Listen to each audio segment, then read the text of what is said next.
دعاگو ہیں کہ جنگ جلد ختم اور امن قائم ہو۔ نائب وزیر اعظم اور فیلڈ مارشل کی کوششوں سے جنگ بندی میں توسیع ہوئی جو جاری ہے۔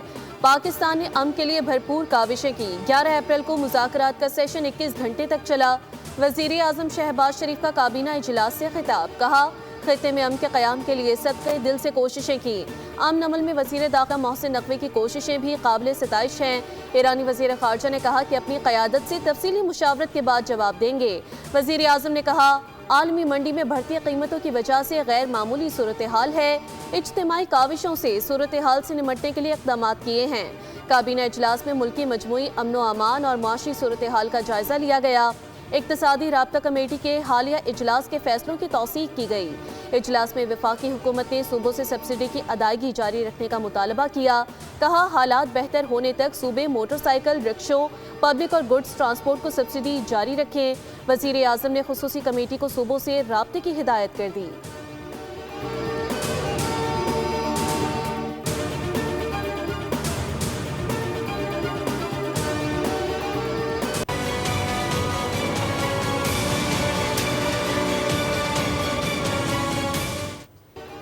امریکی صدر کی ایران کو پھر جلد ڈیل کرنے کی دھمکی۔ امریکہ کے صدر ٹرمپ کا کہنا ہے کہ ایران اپنے معاملات ٹھیک نہیں کر پا رہا، بہتر ہے کہ تہران جلد دانش مندی کا مظاہرہ کرے۔ ایران غیر جوہری معاہدے پر دستخط کے طور پر طریقے نہیں جانتا، میں مزید اچھا آدمی بن کر نہیں رہ سکتا۔ ایران نے اطلاع دی ہے کہ وہ تباہی کے دہانے پر ہے اور چاہتا ہے کہ ہم جلد از جلد ہرمز کھول دیں۔ امریکی صدر ٹرمپ نے دعویٰ کیا کہ برطانوی شاہ چارلس متفق ہیں کہ ایران بم نہیں رکھ سکتا۔ امریکہ نے ایران کو فوجی شکست دی ہے۔ صدر ٹرمپ نے وائٹ ہاؤس میں شاہ چارلس اور ملکہ کے اعزاز میں عشائیے کی تقریب سے خطاب میں کہا کہ برطانیہ سے آج بھی مضبوط رشتہ ہے۔ برطانیہ سے تاریخی رشتہ اجاگر کرنا فطری ہے۔ ایران نے ایک ایسا منصوبہ پیش کیا تھا جس میں آبرہ ہرمز کو دوبارہ کھولنے کی تجویز شامل تھی، جبکہ اس کے جوہری پروگرام پر بات چیت کو بعد کے مرحلے تک مؤخر کرنے کی بات کی گئی تھی۔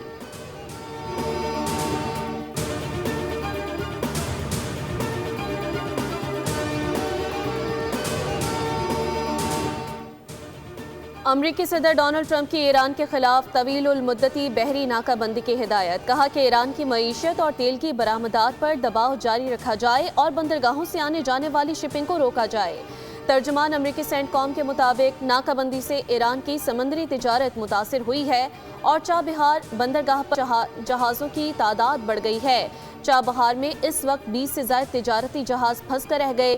امریکی حکام کا کہنا ہے کہ ان اقدامات کا مقصد ایرانی معاشی سرگرمیوں کو محدود کرنا ہے۔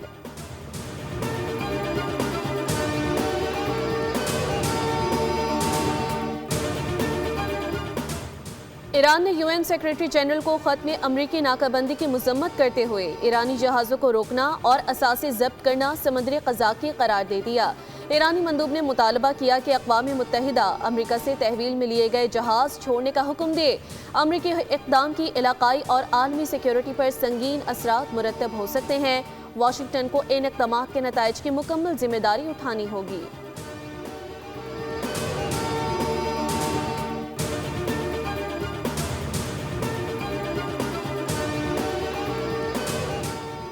ایران کی مسلح افواج کے ترجمان بریگیڈیئر جنرل محمد اکرمینیہ نے کہا کہ ایران طویل جنگ کے لیے مکمل طور پر تیار ہے اور دشمن کو جنگ شروع کرنے پر پچھتانا پڑے گا۔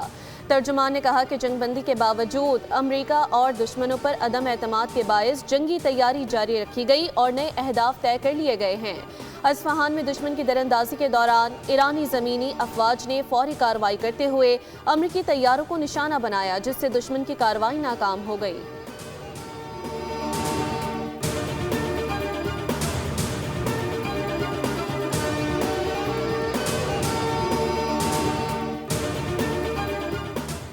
عالمی بینک نے کموڈٹی مارکیٹس آؤٹ لک رپورٹ 2026 جاری کرتے ہوئے خبردار کیا کہ مشرق وسطیٰ کی جنگ کے باعث عالمی معیشتوں پر شدید دباؤ ہے، جس سے روزگار اور ترقی متاثر ہونے کا خدشہ ہے۔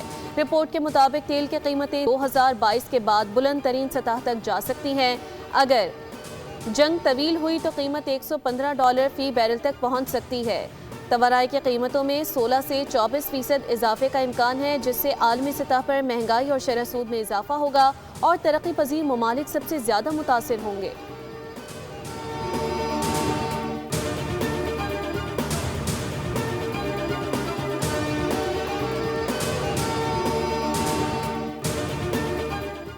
امریکی حکومت نے ایران کے خلاف معاشی شکنجہ مزید کستے ہوئے 35 اداروں اور شخصیات پر نئی پابندیاں عائد کر دیں۔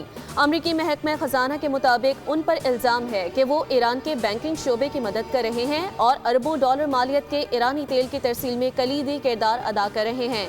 OFAC نے سخت وارننگ جاری کرتے ہوئے کہا کہ وہ بینک بھی پابندیوں کی زد میں آ سکتے ہیں جو ایران کو آبِ ہرمز سے گزرنے کے بدلے ادائیگیاں کرنے والی کمپنیوں کے ساتھ کاروبار کرتے ہیں۔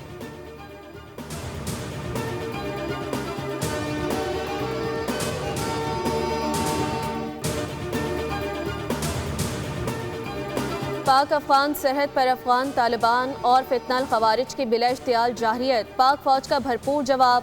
آپریشن غضب للحق کے تحت چمن سیکٹر میں افغان طالبان کی متعدد چوکیوں اور گاڑیوں کو درستگی سے نشانات بنا کر تباہ کر دیا گیا۔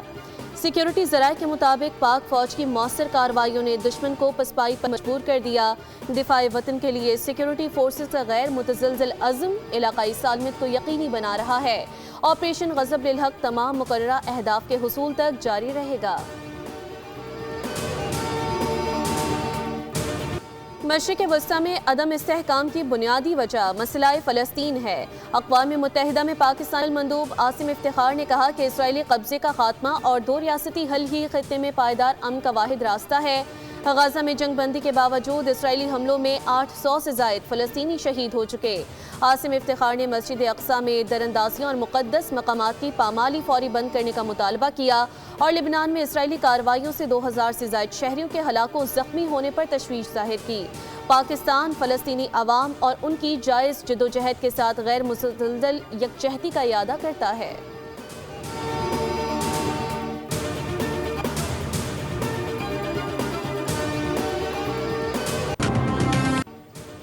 پاکستان میں بھارتی ریاستی دہشت گردی کے ناقابل تردید شواہد منظر عام پر آ گئے۔ DGISPR نے کہا کہ بھارت پاکستان میں دہشت گرد نیٹ ورکس کی سرپرستی کر رہا ہے اور بھارتی فوج کے حاضر سروس افسران دہشت گرد کارروائیوں کی براہ راست نگرانی کرتے ہیں۔ بھارتی تربیت یافتہ دہشت گرد عبدالمجید کی گرفتاری اور اس سے برآمد مواد نے بھارتی ریاستی دہشت گردی کا پول کھول دیا۔ ترجمان نے کہا کہ مودی سرکار سیاسی ناکامیوں سے توجہ ہٹانے کے لیے پاکستان میں دہشت گردی کو ہوا دے رہی ہے۔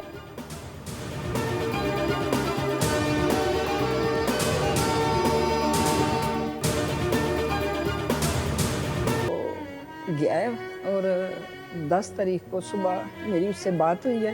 اس نے بتایا کہ امی آپ کی دعاؤں کی بھی ضرورت ہے اور دعا کریں کہ مجھے بھی شہادت کا موقع ملے، لیکن میرے بیٹے کے نصیب میں یہ لکھا تھا۔ مارکہ حق میں شہید نائک وقار خالد کی والدہ نے کہا کہ وہ خوش نصیب ماں ہیں جن کا بیٹا وطن پر قربان ہوا۔ والدہ نے خواہش ظاہر کی کہ دشمنوں سے لڑنے کے لیے ان کا پوتا بھی پاک فوج میں جائے۔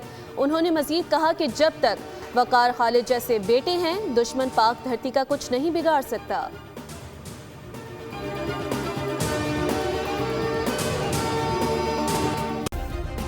سبسکرائب کریں اور بیل دبائیں تاکہ کوئی خبر رہ نہ جائے۔